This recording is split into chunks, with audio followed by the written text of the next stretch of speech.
My name is Mike Pomersky. I'm our assistant superintendent here at Hempfield. And so the session this evening is on the state assessments.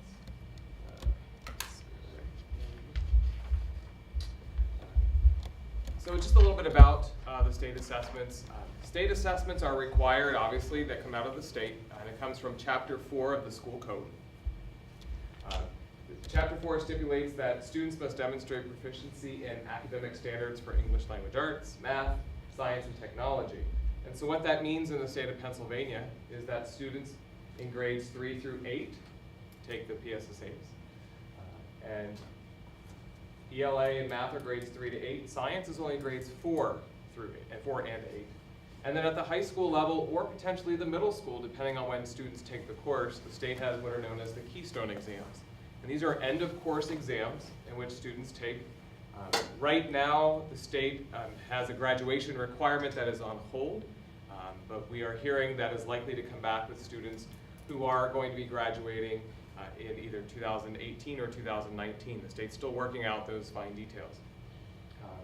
Currently, it would have been for our current senior class, but the state delayed it based on concerns that were expressed throughout the state of Pennsylvania. What is that might come back? The graduation requirement, and that students, meaning they have to pass the exam after they finish that course. So the exam is called the graduation requirement? The exam are the Keystone Exams, but the state has a graduation requirement that they must pass the Keystone Exam in order to receive the diploma and graduate. But right now that's on hold for students in the state of Pennsylvania. There's a likelihood that could come back, but the requirements could look a little different at this point. The state has not come back. I've seen drafts of what the new language is going to look like, but nothing's been finally approved at this point.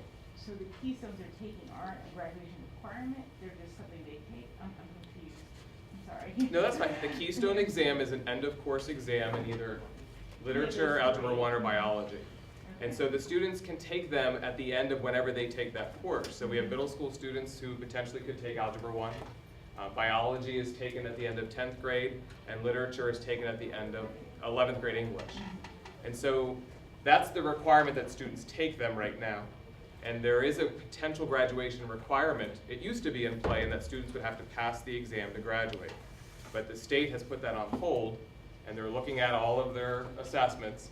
But there is the potential that the graduation requirement of passing the Keystone will come back into play for students starting in either 2018 or 2019.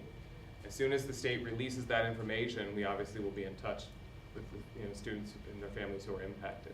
So if I understand you, you're saying they take them, but they don't have to pass them to graduate? Right now, that's right correct. Now. Okay. Yep. Thank you. You're welcome. So right now, the Keystones are taken in either January or May, again, because they're end-of-course exams. So at the high school, we're on a block schedule. If your child is in the middle school taking Algebra 1, that is a year-long course, so they take it at the end of the school year, which would be the May. The PSSAs, that schedule is dictated by the state. We have a little bit of latitude within that window to choose the dates as a district, but it must occur during the dates that they give us. The time that students spend taking these assessments are less than 1% of the time that the students are in school. If you recall, last year there was some conversation at the federal level that they were looking to ensure that students were not taking exams more than 1% of the school year. When we calculate the time for the Keystones or the PSSAs, it comes up to less than 1%. So Pennsylvania, based on their requirement, is within that range. But right now there is nothing as a mandate at this point. So the assessments, whether it's the PSSAs or the Keystone, they measure the PA core standards. And I know there's a lot of talk in the media with things such as the Common Core. The state of Pennsylvania does not have Common Core standards. Years ago, the state went into the consortium with all of the other states that chose to go down the path with the Common Core. However, the state of Pennsylvania moved in a different direction, and what they ended up doing was they took their old standards, looking at the Common Core, and they came up with a new set of standards known as the PA Core standards. So it is not the Common Core standards. So if you hear people in Pennsylvania, it is the PA Core standards. And this went all the way back to 2010, but it wasn't until April of 2015, through this whole process, when students first took the exam that was correlated to the PA core standards. So last April in 2015, that was the first time we saw those results. So when we look at the past to present standards, it's really important to note that we really cannot compare the past to the present standards because they are assessing completely different things. We do have a new set of standards. Part of that means that there is new content at given grade levels and potentially subject areas. And there are the new standards require students to go deeper in the content knowledge as well as getting to the problem solving and critical thinking skills. So coming from the Department of Education, we are in this transition through the new standard. It doesn't, if you just go back to this slide here, you saw it was a multi-year process to even get the standards. And through that time frame, states had to still work under the old standards. So it was challenging for school districts because you have to make the transition to the new standards, but yet we still had to focus on the old standards. So now we are in the new standards, and this is the reminder from PDE that they give us, is that the thorough transition will take time. We continue to work on aligning our curriculum, training our teachers, providing new resources. But this is only in Pennsylvania, right? Only in Because Pennsylvania. It's not a national That's curriculum, correct. right? Absolutely correct. Yeah, that's a very valid point. And so it has been a multi-year transition, and over time we should see steady improvement, and that's really the goal as we move forward. Out of the standards and all of the laws, law known as Act 82 requires that the state of Pennsylvania develop what are known as school performance profile scores. Now, on the onset, you see the scores. This is the first year that we've had new scores, so you can't compare prior scores. So it's one of the challenges we face as a district. But this is a starting point, and it's a snapshot. And if we're only going off of the number, people might say, this is a little bit alarming. The reality is you have to dig deeper beyond the number. And that goes for any, bless you, goes for any assessment that any student would ever take, whether it's in a unit assessment in a classroom versus a state assessment, SATs, etc. You have to go beyond the number and really dig to find out, what does this really mean? So while you see the scores for us as a district, it's important to know that those scores are comprised of three specific categories. You have academic indicators known as the achievement scores. We have growth indicators. When students take an exam starting in 3rd grade at the state level, the state actually kind of projects and follows that group of students and says, here's where we expect, based on their performance, this group should perform. So that's looking at projected growth versus actual growth. We also have to work on closing the achievement gap. If you remember many years ago, No Child Left Behind was a big topic. All schools would get to 100% proficiency. So they're using that 100 number, looking at where scores are, and you have a gap to close. So that's known as the achievement gap for schools. The state also has other indicators, academic, attendance and graduation. You have, if you offer advanced placement or IB courses, the students who attend the CTC, or the Career Technology Center, also factor in because they take an assessment called the NOCTI, which is a technical-based assessment to look at how they're performing. So if you go back to this score, it's just a number. Here's where we start to have to dig deeper. And what does this really mean for school districts? So when we look at some of our academic scores, so based on the 2016 PSSAs and Keystone scores, you see how the students performed from a district standpoint compared to the state average, and then you see the difference. Certainly, this is ELA. We have to then combine ELA with math and science to get the overall achievement. We're pretty consistent from a district standpoint on ELA. Math, you see a significant drop. This is the same drop that you see across the state of Pennsylvania based on the new standards. Some people will say, well, why? What's the drop for?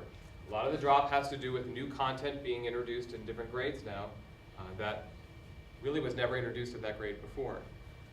We see definitely at 4th grade there's a lot of content specifically around fractions that has come into play in 4th grade that has never been there before. So from a district standpoint, working to realign curriculum, work with teachers, provide training and professional development, that's really critical. Then the 11th grade is the Algebra 1. And here, the interesting piece about the 11th grade score is it's based on the Algebra 1 Keystone. But if you remember, I said a little earlier, you could be in middle school and take Algebra 1, or you could be in 9th grade, 10th grade, or 11th grade, depending on where you are in your sequence. So what happens at the state level is, starting in middle school, any student who takes Algebra 1, that score is banked. And it waits for that student until that student gets to 11th grade. And then that's what factors in for the 11th grade score. The same thing happens if they take Lit early in 10th grade. If some districts offer it, depending on the sequencing, it would be banked. It doesn't count until the student is in 11th grade for the Keystone standpoint. And then you see our science scores of the district. So from an academic side, when you look at the school, You're showing the district average versus the state, and it looks like the district's performing better than the state. That's correct. Every Yep, grade, that's every correct. thing you showed. yes. Do you know how the district's performing against other like districts or comparable districts versus just like the entire state? Yes, we have the ability to drill down into that. I mean, Uh, can you just make a comment on that? Is it I would say is it about the same? districts that are comparable to Yeah, Hempfield comparable. have a similar profile in terms of the district versus the state average. Okay, thanks. You're welcome. There are public sites, the schoolperformanceprofile.org, as well as, and I'm going to get to another one, known as PVAS, PVAAS. There's a public site in which you can also look and do some comparisons there as well. So we have the academic indicators, and then there are growth indicators. So the Department of Education uses PSSA and Keystone data to measure academic growth. It's not just about the achievement score. That's one factor, but it's not the whole. So what the state does with what's known as the PVAS, the Pennsylvania Value Added Assessment System, is they look at a group of students and they recognize that not all students within that group start at the same place academically. So the state has a minimum goal in that all students should at least maintain the achievement of the group of students. So where they projected them to be, the students should be able to at least maintain that projection. That's known as 1 year's worth of growth, if you will. So it's kind of an analogy that we use in education is you start the school year and you walk through the doorway, you're at that doorway, and as you walk through the school year, you end the school year one step further. And that's kind of that maintaining idea. The state also looks at same group of students, and knowing that all students can exceed that maintaining level of growth, they should be able to exceed that standard of growth. So when you look at the PVAS side of things, you see the colors, green, light blue, blue, and then we also have yellow and red. So we want to see the greens, the light blues, and the dark blues. So when we look at our growth scores as a whole, here are some things, and I shared this with the school board last month, that when we look at our state assessments, we use that data to identify strengths, areas to further explore, and to assist in course selection process, also in terms of sequencing with courses. So where we saw strong growth as a district this past year, you can see the Algebra 1, Literature, Biology, 5th and 6th grade math, 4th grade science. And you might say, wait a minute, 5th and 6th grade math, I'm going to jump back for a second, a couple slides. 5th and 6th grade math, achievement-wise, 55.9 and 56.9. How is that demonstrating good growth? From a growth standpoint, it's about where we're expected to perform in terms of the group of students. The students outperformed where the state expected them to based on prior years worth of data for that group of students. 4th grade science, where we saw good growth, that green, that was 8th grade math, 4th, 6th, and 7th grade ELA. And areas that we need to look at are 4th and 7th grade math, 8th grade ELA, and 8th grade science. Now, some things that we've been doing as a district in terms of the 4th and 7th grade math, because this is a new transition, we are working with our director of curriculum and making those adjustments with our math supervisor and our teachers. So over time, we should see that improving. Same thing with 7th grade. 8th grade ELA, we have a full year of reading now. In the past, if you remember, if you've had a middle school student, there was what was known as the wheel for students, where they would have one marking period of reading, and then they'd have either Spanish, French, or German for a marking period, and then they'd also have an English course for the year. So now what we've done in looking at some of the data over the last couple of years, we felt it was important that if a student was ready for the world language, they had that for the year, and then they have English. And students who weren't quite ready for the world language, or parents didn't feel like they were ready, that they wanted their student to take a world language, they now have a year of reading and a year of English to work towards gaining that proficiency. There's also a lot of talk in public education in terms of teaching to the test. I think it's important to remember there's really two different things. There's teaching the test versus teaching to the test. If you think about students turning age 16, getting a driver's license, what are we doing with those students? We're teaching them what they need to do to be successful to obtain their driver's license. In terms of a state assessment, whether it's the PSSA or Keystone, our job should be teaching the standards. Teaching students to demonstrate proficiency towards those standards is what, in the school district, we need to be doing.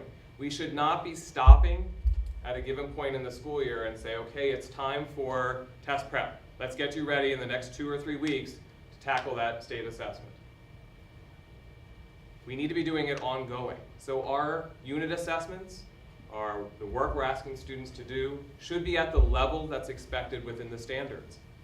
By doing that ongoing through the year, the students will be ready. They'll be able to be successful.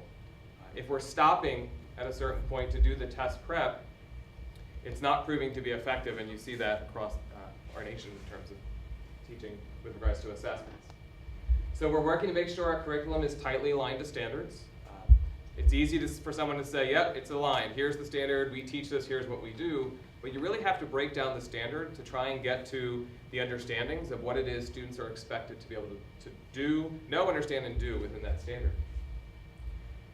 Assessments need to truly measure the standards.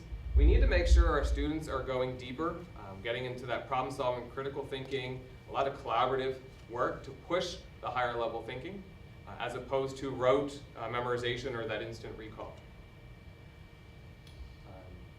And then we need ongoing embedded preparation, not just test prep right before the assessment.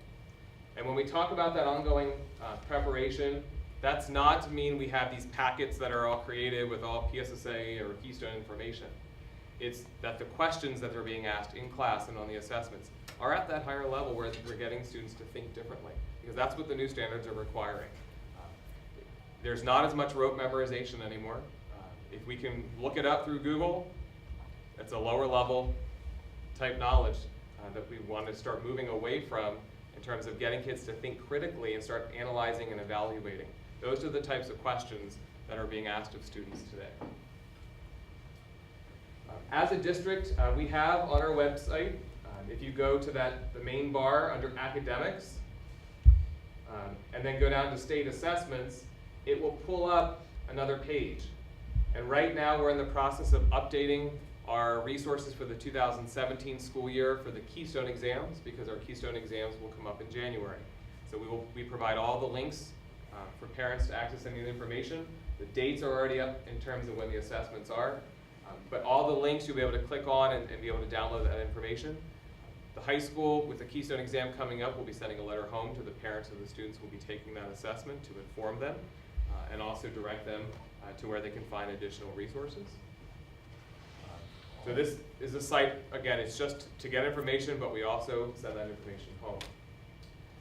As a district, we think it's important to make sure that the message we're sending is that we're focused on a growth mindset where we are continually working to improve what we're doing.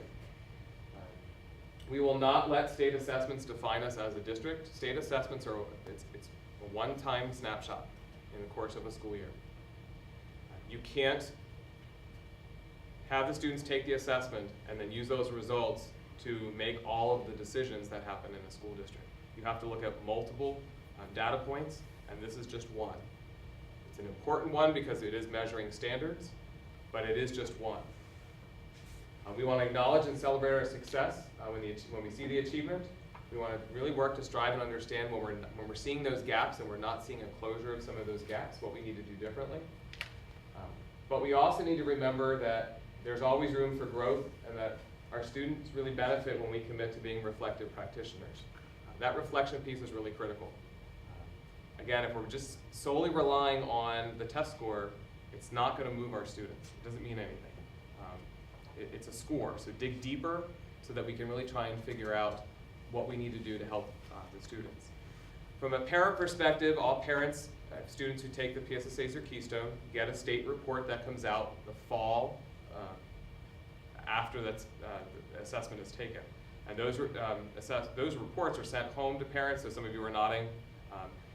The hard part with that information, and my own kids will say, my own kids taking the state assessments, it doesn't tell me anything. Like, I want to know how I did, like, what questions or what did I really miss? And that's kind of the challenge with the state assessments, because it is just one snapshot. It's a big picture snapshot. It's not drilling down deep.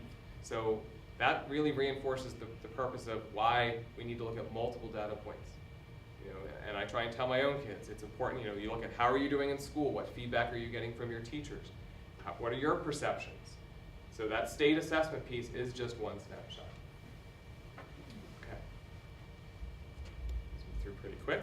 Want to make sure there's an opportunity for questions, and then there's a closing video coming up shortly as well. So questions?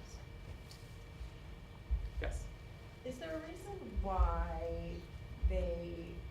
assessments are not used for grades? I think as a parent, you do all this prep to do these tests, and yet there's no grade associated with that. And I think as a student, how do you, not that they don't care about it, because I feel like there is a lot of pressure on them to do well on this, but there's no reward for doing it either.